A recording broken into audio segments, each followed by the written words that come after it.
Plus का नया आविष्कार eco plus hexa power TMT इसकी प्रीमियम क्वालिटी व उन्नत जंग रोधक क्षमता दे बेजोड़ मजबूती। इको प्लस सीमेंट और स्टील, इस पर है देश को भरोसा। नमस्कार, आप देख रहे लोकमंच न्यूज और मैं हूं आपके साथ सत्यम गौर। रूस ने यूक्रेन पर हमला कर दिया है और यूक्रेन के कई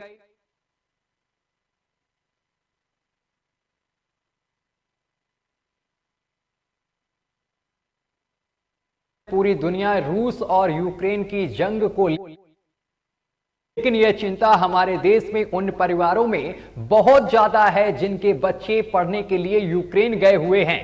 वह लोग उनकी सुरक्षा को लेकर बहुत चिंतित हैं। यह दुआ कर रहे हैं कि उनके बच्चे किसी तरीके से सुरक्षित उनके घर वापस पहुंच जाएं। इसके लिए वह सरकार की तरफ से भी बड़ी उम्मीदें लगाए बैठे हुए हैं। इसी क्रम में एक परिवार बिजनौर का ऐसा है जिनका बच्चा यूक्रेन से लास्ट फ्लाइट से अपने घर वापस पहुंचा है, तो मां बाप की खुशी दोगुनी हो गई है। मोहम्मद अम्मार नाम का यह छात्र जब यूक्रेन के इवानो से रात को फ्लाइट लेकर दिल्ली के लिए उड़ा, तब यूक्रेन में सब कुछ शांत था। लेकिन जब उसने सुबह 7:30 बजे दिल्ली एयरपोर्ट पहुंचकर अपने दोस्तों से संपर्क किया तो उसे पता चला कि रूस ने यूक्रेन पर हमला कर दिया है और सब लोग बहुत परेशान हैं। एमबीबीएस करने के लिए यूक्रेन गया अम्बार तो अपने घर सकुशल वापस आ गया है, लेकिन अब वह अपने उन दोस्तों को लेकर बहुत चिंतित है जिनको वो यूक्रेन में छोड़कर आया है। मेरा नाम मोहम्मद अम्मार है। तो आप यूक्रेन में? मैं यूक्रेन में गया था एमबीबीएस के एडमिशन के लिए। इवानो फ्रैंकिव्स्क में एडमिशन के लिए गया था मैं दिसंबर में, पिछले साल दिसंबर में। अभी लगभग 2.5-3 महीने ही हुए हैं। सेकंड सेमेस्टर स्टार्ट हो गया था लगभग मेरा। वहाँ पे वॉर वगैरह की पहले चल तो रही थी, लेकिन हमें इतना वो नहीं था कि कुछ होगा या नहीं होगा। हम देख रहे थे न्यूज़ वगैरह में, सोशल मीडिया में, लेकिन जैसे माहौल देख रहे तो बिल्कुल न्यूज़ वगैरह पे यकीन नहीं होता कि माहौल में तो ऐसा कुछ है ही नहीं कि वॉर वगैरह होगा। बस ये सुनने में आता था कि आज रशिया इन्वेट हो जाएगा, आज रशिया इन्वेट कर देगा, लेकिन ऐसा कुछ होता नहीं था। लेकिन फिर भी जब पेरेंट्स बहुत परेशान होते इंडिया में, तो 22 तारीख में हम लोगों ने मतलब टिकट के लिए कहा अपने कॉन्ट्रैक्टर से, तो उन्होंने हमारी करवाई, उसी दिन के लिए निकलवाया हमें। और 23 तारीख की हमें लिए फ़्लाइट लगवाई। उन्होंने चार्टर्ड फ्लाइट लगी हुई थी यूक्रेन।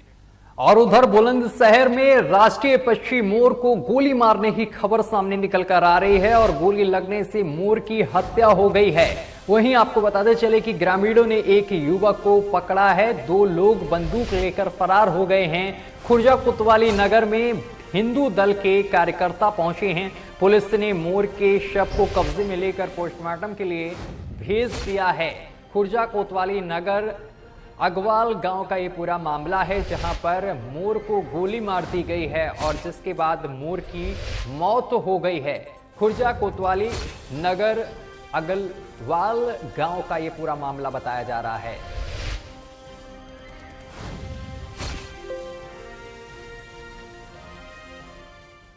और खबर इटावा से है जहां पर यूक्रेन के डिनप्रो शहर में फंसे छात्र के घर बेटे की सुरक्षा को लेकर परिजन चिंतित हैं और प्रार्थना भी कर रहे हैं कि बच्चा कैसे भी सकुशल घर वापस आ जाए। परिजन वीडियो कॉल के जरिए पल पल की खबर ले रहे हैं और यूक्रेन में एमबीबीएस कर रहे छात्र के पिता ने पत्रकारों से बात करते हुए सरकार से मांग करते हुए कहा है कि पहले बच्चे को यूक्रेन में सुरक्षा प्रदान की जाए, उसके बाद वतन वापसी के हर संभव प्रयास करे सरकार। वहीं टिकटों के दाम में बेहताशा वृद्धि से भी परिजन बहुत चिंतित नजर आ रहे हैं। इटावा के 8 छात्र यूक्रेन के डिम्प्रो शहर में एमबीबीएस की पढ़ाई कर रहे हैं और ये 8 जो छात्र हैं वो यूक्रेन में फंसे हैं और यूक्रेन में युद्ध शुरू हो गया है। रूस ने यूक्रेन पर हमला कर दिया है और यूक्रेन के कई सैनिक मारे जाने की खबर है। यूक्रेन में कई शहरों में आपको बताते चले कि गोलीबारी चल रही है, हमला हुआ है, तो कई भारतीय वहां पर फंसे हुए हैं छात्र जिनके परिजन अब चिंतित हैं। बेटा हमारा वहाँ एमबीबीएस कर रहा है, उसकी 3rd ईयर है, 3 साल हो गए उसको। तो 19 में गया था पहले, अब 3री साल है इस साल उसकी। इस साल अभी सितंबर में गया था वहाँ, सितंबर स्टार्टिंग में गया था। और उसको जून में सेमेस्टर पूरा हो जाता है, जून में आता है, जून के लास्ट में। अच्छा। और वो अचानक यहाँ जो मामला जो गर्मा गया रूस और यूक्रेन का झंझट जो हो गया उसमें तो फंस गया बच्चा। आपसे वीडियो कॉल से बात भी हुई, अभी क्या बताया उसने? वीडियो कॉल से बात हो रही है भाई लगातार। अब वो कह रहा हाँ हालात तो खराब हैं लेकिन अब परेशान हो, अब यहाँ हम लोग हैं फिलहाल तो सुरक्षित है, अब आगे जैसा होगा तैसा बताएगा। अभी तक तो वो ठीक है। बोल दिया उसको मैंने, बेटा सामान खरीद के रख लो, पता नहीं क्या से हालात हो, ब्लैकआउट हो जाए कहीं और क्या समस्या हो, तो राशन पानी उसने इकट्ठा खरीद के रख लिया 20-25 दिन का कम से कम मटेरियल खरीद। एयरपोर्ट भी बंद कर दिया गया, टिकट भी कुछ लोगों की यहाँ करा ली थी कुछ लोगों ने। और कासगंज की कोतवाली गंजुंडवारा क्षेत्र के समसपुर गांव में सड़क हादसे में बाइक सवार एक महिला की मौत हो गई है, जबकि एक घायल बताई जा रही है। वहीं आपको बताते चले कि घायल को उपचार के लिए अस्पताल में भर्ती कर दिया गया है, जिसके बाद मौके पर पहुंची पुलिस ने अब पूरे मामले की जांच पड़ताल शुरू कर दी है। जहां आपको बताते चले कि घायल युवती का इलाज चल रहा है और इसके साथ ही चिकित्सकों ने उपचार के बाद महिला की हालत गंभीर देखते हुए जिला अस्पताल के लिए रेफर कर दिया है। वहीं घटना के बाद ट्रैक्टर चालक मौके से फरार है, पुलिस उसकी छानबीन कर रही है। और यूक्रेन में लखीमपुर खीरी की एक छात्रा फंसी हुई है। बड़ी खबर आपको हम बता रहे हैं, यूक्रेन में लखीमपुर खीरी की एक छात्रा फंसी है। रूस ने यूक्रेन पर हमला कर दिया है। यूक्रेन के हालात चिंताजनक लगातार बने हुए हैं।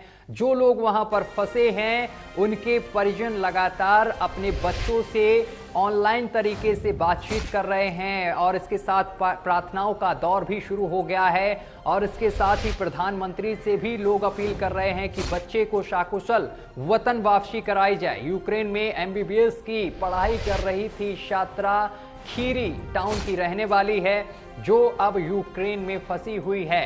यूक्रेन में फंसी छात्रा का नाम उम्मी खातून है और उम्मी खातून ने वीडियो कॉल कर परिजनों से यहां पर स्वदेश बुलाने की अपील की है। उम्मी के परिजन सरकार से अपनी बेटी को सकुशल वतन वापसी की अपील कर रहे हैं। तो आपको बताते चले कि लखीमपुर, इटावा और इसके साथ बिजनौर के कई छात्र यूक्रेन में अभी भी फंसे हुए हैं। कई छात्रों को वापस भी सरकार लाई है।